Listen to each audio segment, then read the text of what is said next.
दोस्तों, RD coaching classes में आपका स्वागत है। आज हम पिछले लेक्चर में हमने पढ़ा था EQI बुक के 1 से लेकर 6 पार्ट विज्ञान में। आज हम 7वें पार्ट की स्टडी करेंगे। जीव जनन कैसे करते हैं। तो अवधारणा, जीवों में प्रजनन के विभिन्न प्रकार अलैंगिक, लैंगिक जनन, मानव जनन तंत्र और जनन स्वास्थ्य, ये इस प्रकार के आते हैं। तो जनन क्यों आवश्यक है, सबसे पहले देखते हैं कि जनन क्यों आवश्यक है। तो अगर इसके बारे में बात करें तो परिभाषा, नए जीवों की उत्पत्ति की जैविक प्रक्रिया है। यानी कि अगर जनन नहीं होगा तो नई जीव उत्पन्न नहीं होगी, और नई जो जीव उत्पन्न नहीं होंगे तो जो प्रकृति का नियमन है वो सही सुचारू रूप से नहीं चलेगा। उद्देश्य, वंश वृद्धि, जीवों की संख्या बनाए रखना, आनुवंशिक विविधता। लेकिन जनन से प्रजातियों में विविधता आती है, विकास में सहायक, और विविधता प्राकृतिक चयन का आधार है। जनन के प्रकार की बात करते तो तुलनात्मक तालिका। विशेषता, अलैंगिक जनन और लैंगिक जनन। उपस्थिति, एक कोशिकीय जीव, कुछ बहुकोशिकी, अधिकांश बहुकोशिकी होते हैं। जो अलैंगिक जनन के द्वारा जो संतति उत्पन्न होती है, अलैंगिक कोशिकी जीव और बहुकोशिकी होती है। और लैंगिक जनन की बात करें तो अधिकांश बहुकोशिकी जीव होते हैं। ठीक है। इसके बात करें हम जनकों की संख्या के बारे में। अगर जनकों की संख्या के बारे में बात करते हैं तो अलैंगिक जनन में जनक कितने होते हैं, एक ही होता है ना। और लैंगिक जनन की बात करें तो दो, एक नर और एक मादा। युग्मक की बात करें तो युग्मक अलैंगिक जनन में युग्मक अनुपस्थित होते हैं, और लैंगिक जनन में युग्मक उपस्थित शुक्राणु अंडाणु के रूप में होते हैं। फिर निषेचन की बात करें तो अलैंगिक जनन में अनुपस्थित होता है और इधर उपस्थित होता है। संतति आनुवंशिक रूप से जनक के समान होती है, इसमें आनुवंशिक रूप से जनकों से भिन्न होती है। उदाहरण की बात करें तो एक अमीबा, हाइड्रा। अमीबा में द्विखंडन के द्वारा जनन होता है, हाइड्रा में मुकुलन के द्वारा, आलू में कायिक प्रवर्धन। उसके बाद अगर लैंगिक जनन की बात करें तो मनुष्य, पुष्पी पादप। अलैंगिक जनन की विधियाँ, तो सबसे पहले द्विखंडन यानी कि बाइनरी फिजन। कोशिका दो अलग समान भागों में विभाजित हो जाती है, इसे हम बाइनरी फिजन या द्विखंडन कहते हैं। अमीबा, पैरामीशियम, बैक्टीरिया, ये तीनों प्रकार के इसमें होता है। फिर आता है बहुखंडन, तो कोशिका कई संतति कोशिकाओं में विभाजित हो जाती है, इसमें प्लाज्मोडियम मलेरिया परजीवी होता है। फिर आता है मुकुलन, तो जनक से एक छोटी कली निकलती है, विकसित होकर अलग हो जाती है, तो क्या हाइड्रा ईस्ट में। फिर बीजाणु निर्माण, विशेष संरचना बीजाणु धानी में बीजाणु बनते हैं जो प्रतिकूल परिस्थितियों में उगते हैं, राइजोपस, फफूंद और फर्ण। फिर पुनरुद्भवन की बात करें तो शरीर का कटा हुआ भाग पूरा जीव बन जाता है। और अगर उदाहरण की बात करें तो प्लेनेरिया यानी कि फीताक्रम या स्टारफिश। कायिक प्रवर्धन की बात करें तो पादप के वर्धी भाग, जड़, तना तथा पत्ती। वर्धी भाग यानी जिसमें वृद्धि होती है, तो जड़, तना तथा पत्ती से नया पौधा बनता है, और इसमें आलू, कंद, गुलाब, कलम, प्याज, शलगम आदि। इसी भी बात करते हैं हम लैंगिक जनन पुष्पी पादपों में। तो पुष्प लैंगिक जनन का अंग है। पुष्प के भाग, संरचना और कार्य ये दिखते हैं। तो पुंकेसर पुष्प का नर भाग होता है, उसमें पुतंतु और परागकोश होता है, और पराग कणों नर युग्मक का उत्पादन करता है। अगर स्त्री कैशरियन भाग की बात करें, स्त्री कैशरियन की मादा भाग, तो वर्तिका प्लस वर्तिकाग्र और अंडाशय होता है। इसमें अंडाशय में बीजांड होते हैं जिनमें अंडाणु मादा युग्मक बनते हैं।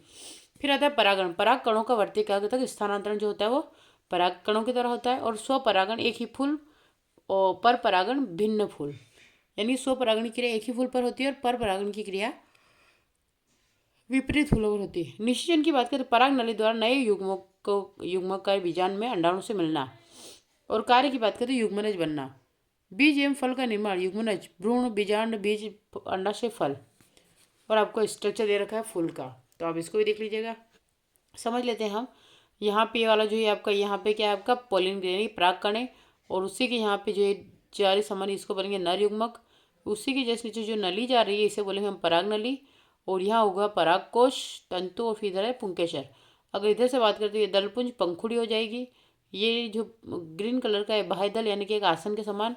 उसी के अंदर फिर ये देखते हैं आपको जो गोल गोल की साइड में जो दिख रहा है ये कहलाएगा बीजांड, है ना। और इसके जो गोल गोल जो हो रहे हैं इसको मादा युग्म कहते हैं।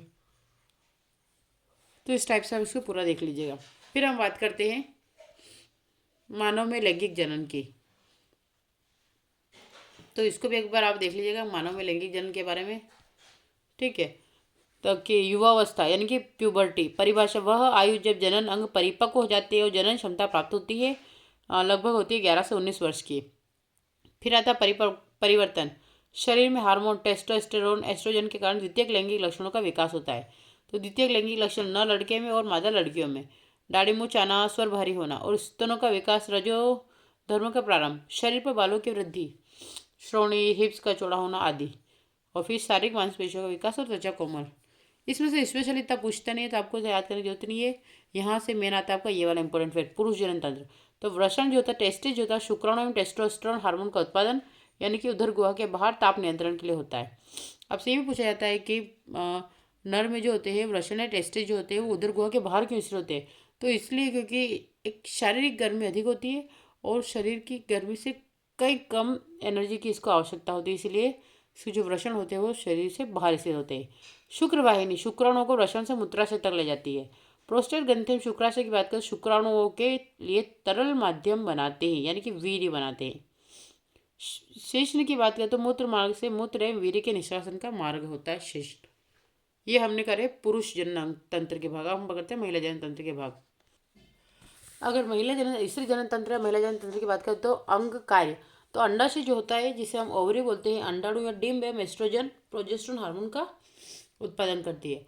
अंडवाहिनी की बात करें तो फेलोपियन ट्यूब यानी कि अंडाणु को अंडाशय से गर्भाशय तक ले जाना और निषेचन का स्थान प्रदान करना। फिर आता है गर्भाशय, भ्रूण के विकास का स्थान, और योनि होती है गर्भाशय को बाहरी वातावरण से जोड़ती है जन्म मार्ग। मासिक चक्र एवं निषेचन की बात करें तो मासिक धर्म चक्र लगभग 28 दिनों का चक्र जिसमें अंडाणु परिपक्व होता है और गर्भाशय की दीवार मोटी होती है। ऋतुस्राव यदि निषेचन नहीं होता तो गर्भाशय की मोटी परत रक्त के साथ बह जाती, लगभग 3 से 5 दिन। निषेचन, अंडवाहिनी में शुक्राणु एवं अंडाणु का संलयन, युग्मनज एक कोशिका। फिर भ्रूण का विकास, युग्मनज गर्भाशय में स्थापित होकर बार बार विभाजित होता है और गर्भनाल भ्रूण को माँ के रक्त से पोषक पदार्थ लाने का कार्य करती है। गर्भकाल की बात करें लगभग 9 महीने यानी कि 36 से 40 सप्ताह इसके अंत में प्रसव होता है। तो ये आप याद रख लीजिएगा कि गर्भ कितने होता है, 9 महीने का होता है, 36 से 40 सप्ताह का होता है और 28 दिनों का चक्र, जिसमें मासिक धर्म चक्र लगभग 28 दिनों का चक्र जिसमें अंडाणु परिपक्व होता है और गर्भाशय की दीवार मोटी होती है। और एक और क्वेश्चन बार बार बनता है आपका कि ऋतुस्राव यदि निषेचन नहीं होता तो गर्भाशय की मोटी पत्र रक्त के साथ बह जाती है यानी कि 3 से 5 दिन की। तो कितने अवधि की होती है ऋतुस्राव? होता है 3 से 5 दिन का होता है। फिर जनसंख्या नियंत्रण एवं गर्भ निरोधक विधियाँ, तो गर्भ निरोधक के उपाय, अवरोध विधियाँ यानी कि कंडोम, नर मादा एसटीडी से भी बचाव। एसटीडी मतलब सेक्सुअल ट्रांसमिटेड डिसीजेज यानी कि जो यौन संबंधी रोग होते हैं उनसे भी इससे बचाव होता है। फिर गर्भ निरोधक गोलियाँ, हार्मोन द्वारा अंडोत्सर्ग रोकना यानी कि गर्भ निरोधक गोलियाँ लेने से जो अंडोत्सर्ग होता है उसको रोका जा सकता है। फिर अंतर गर्भाशय युक्ति, आईयूसीडी यानी कि कॉपर टी वगैरह जो कॉपर की बनी होती है। फिर शल्य चिकित्सा, नसबंदी पुरुष और वेसेक्टोमी महिला।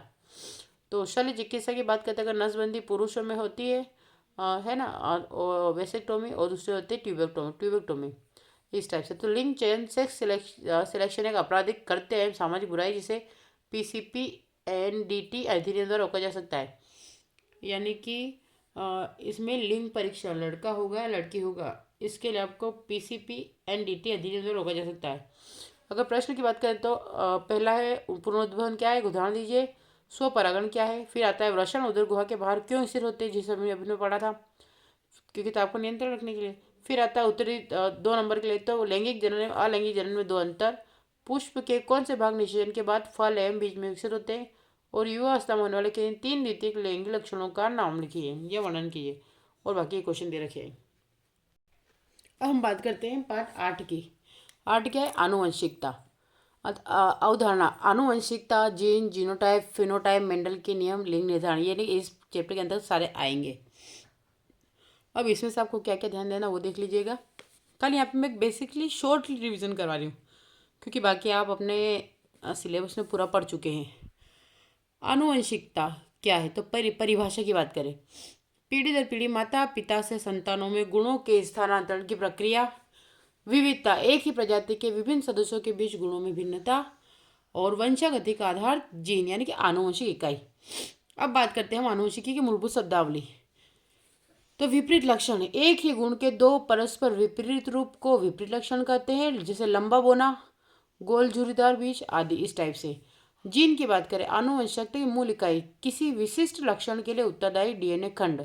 जीन, क्योंकि डीएनए क्या होता है, जीन वाहक होते हैं, तो आनुवंशिकता की मूल इकाई किसी विशिष्ट लक्षण के लिए उत्तरदायी डीएनए खंड। लंबाई निर्धारण करने वाला जीन। फिर आता है आपका एलील, एक जीन के विभिन्न रूप, यानी कि एक ही जीन के विभिन्न रूप बनते हैं, यानी कि एक ही अ, के नए फोटोग्राफ बनने थे, बहुत सारे फोटोग्राफ को एलील बोला जाता है। और लंबाई जीन का टी, लंबा एम स्मॉल टी बोना एलील होता है। समयुग्म जीव, एक ही प्रकार के एलील टीटी या टीटी वाला जीव, जैसे टीटी लंबा होगा, स्मॉल टीटी बोना होगा।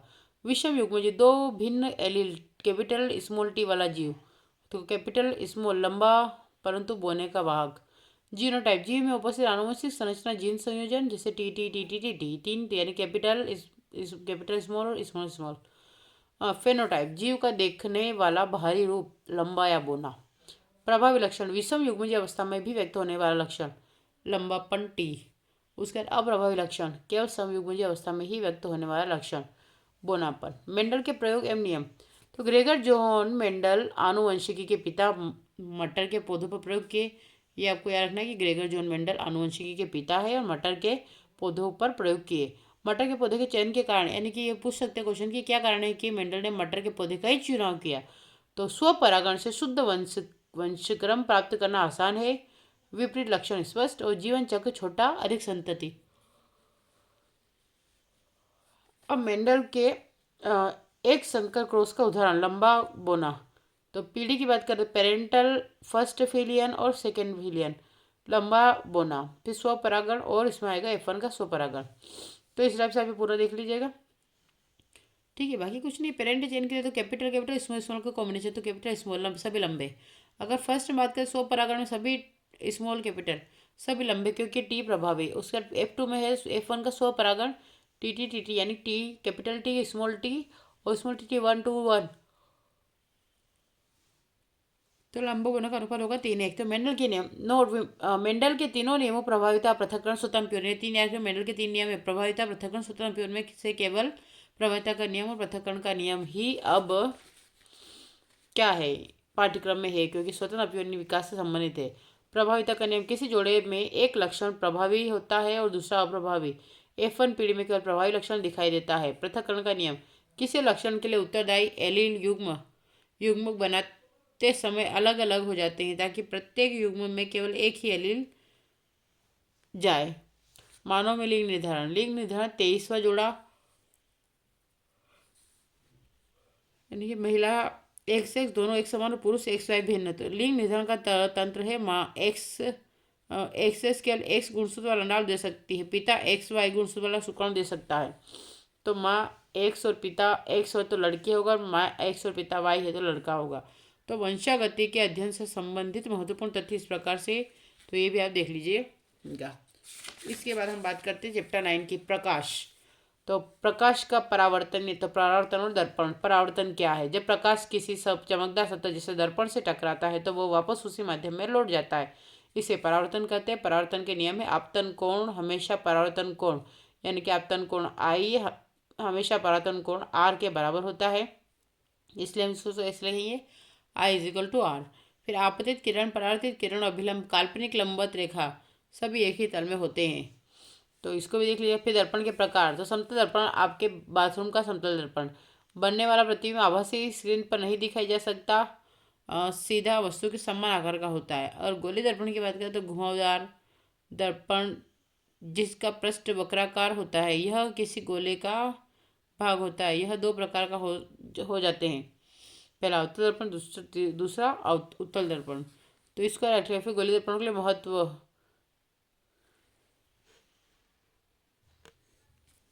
यह भी जानती है, प्रकाश भी है ना, तो इसको हम देख लेते हैं।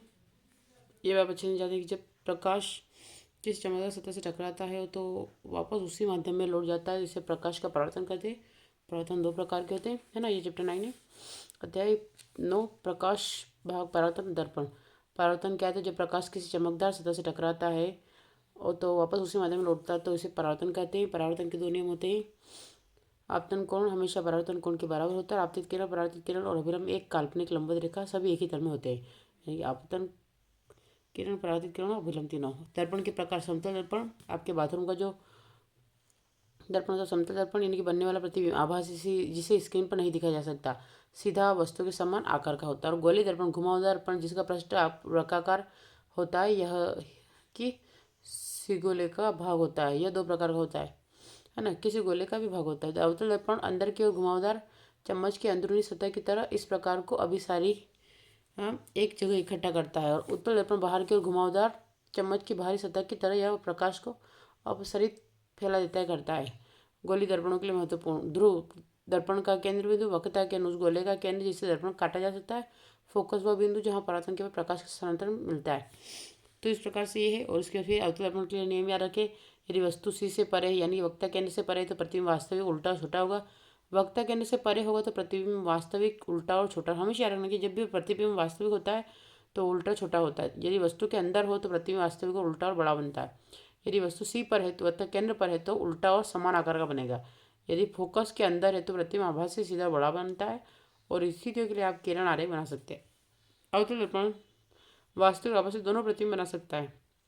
उत्तल दर्पण के लिए वस्तु चाहे कहीं भी हो, प्रतिबिंब हमेशा आभास से सीधा छोटा बनता है। हमेशा इसका उपयोग वाहनों के साइड मिरर में किया जाता है। अवतल अपवर्तन और लेंस, प्रकाश का मुड़ना। अपवर्तन के जब प्रकाश एक माध्यम से दूसरे माध्यम में जाता है, जैसे हवा से पानी में, तो वह मुड़ जाता है, जिसे अपवर्तन कहते हैं। प्रकाश की गति अलग अलग माध्यम में प्रवेश करने पर बदल जाती है। फिर आता है आपका अपवर्तन किरण। तो आपतित किरण, अपवर्तित किरण, अभिलंब सभी एक ही तल में होते हैं। स्नेल का नियम NI sin I बराबर N2 sin R, ये मैंने आपको उस दिन में अच्छे समझाया था, एक बार अच्छे से क्लियर कर लीजिएगा। लेंस एक उपकरण जो प्रकाश को मोड़ने के लिए अपवर्तन का उपयोग करता है। उत्तल लेंस बीच में मोटा, किनारों पर पतला, यह प्रकाश को अभिसारित करता है। अवतल लेंस बीच में पतला, किनारों पर मोटा, प्रकाश को अपसरित करता है। लेंस द्वारा प्रतिबिंब बनना। उत्तल लेंस के लिए यह नियम याद रखो, यदि वस्तु 2F से परे तो प्रतिबिंब वास्तविक उल्टा छोटा बनता है। तो ये इस टाइप से कुछ दे रखिए, आप देख लिया। दर्पण सूत्र की बात करें तो आपका दर्पण सूत्र होगा 1/F बराबर 1/V प्लस 1/U, ये आपका दर्पण सूत्र है। आवर्धन की बात करें M बराबर HI/H0, तो इसमें और लेंस सूत्र की बात करें तो क्या आ जाएगा 1/F बराबर 1/V माइनस 1/U।